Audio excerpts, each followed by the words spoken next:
Report: High housing costs tied to poor health. Home may be where the heart is, but a new data analysis finds that the costs of living in the United States may be a cause for poorer health in some households, especially among low-income families and families of color.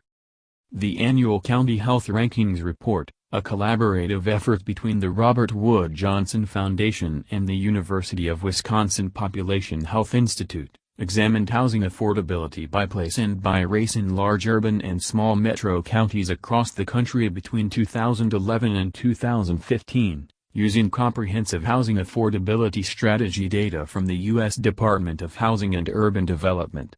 It determined that 11% of households, as many as 800,000, spent more than half of their incomes on housing costs. Meanwhile, communities in which neighborhoods were more racially segregated had higher rates of severe housing costs, and black households within these counties were more critically impacted by this burden, with nearly 1 in 4 spending more than half of their incomes on housing compared to 1 in 10 white households. Renters fared worse than homeowners. While more than 1 in 10 homeowners are severely hampered by housing costs, as many as 1 in 4 renters are impacted.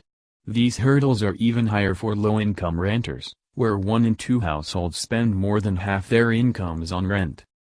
The study also found that the vast majority of households headed by whites were homeowners, while less than half of households headed by blacks were homeowners, further widening the housing cost impact gap among racial and ethnic groups.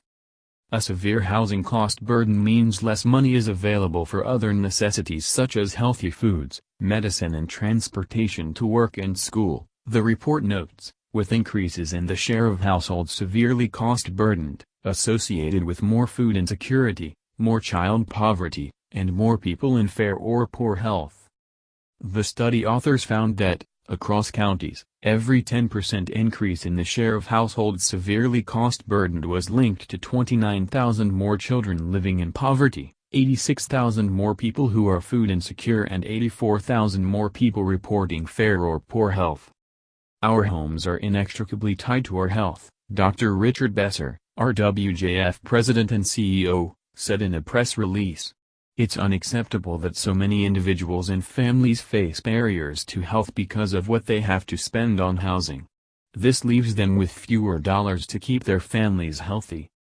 The study's authors suggest using tactics from a range of evidence-informed strategies to create and preserve stable, affordable homes in local communities, including making communities more connected and inclusive, increasing and facilitating access to affordable housing resources, providing social services that reduces the risk of eviction and homelessness, and creating capital resources like tax credits and zoning changes to create and preserve affordable homes, particularly for low to moderate income families.